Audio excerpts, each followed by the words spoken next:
The March 5, 2026 House of Representatives election in Nepal was an early democratic exercise with over 2 years left for the dissolved lower house of parliament. Despite the political significance of the election, only 58.07% of registered voters cast their ballots. In the historic election, which is the lowest turnout recorded in nearly 3 decades in Nepal, a total of 18.9 million voters were registered for the polls, including around 900,000 first-time voters. Yet, the participation rate failed to match expectations. Historically, Nepal has recorded higher voter participation.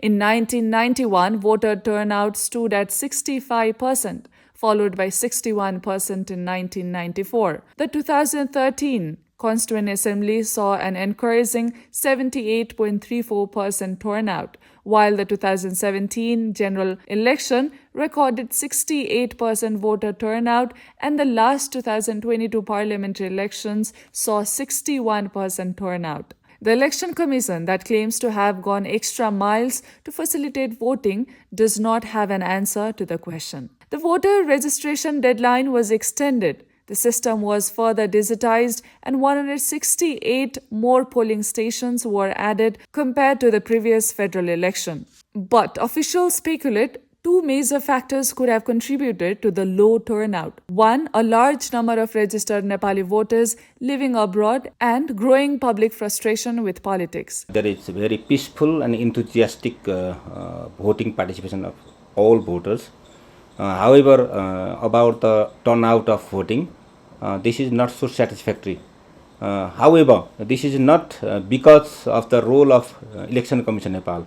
Maybe this is because of the political parties, and also because some of them are out of the country and some of them are out of their permanent residence. Experts also point to Nepal's massive labor migration as the factor leading to declining turnout. More than 2 million migrant workers who are eligible voters continue to send billions in remittances back home but are unable to vote.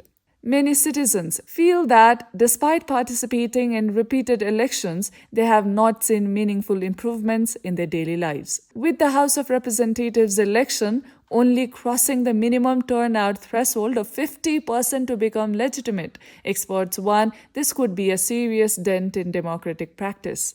When you look at that, if it was less than 50%, that was invalid election. But it crosses 50% already, average around 58 to 59%, which is by law is a valid vote.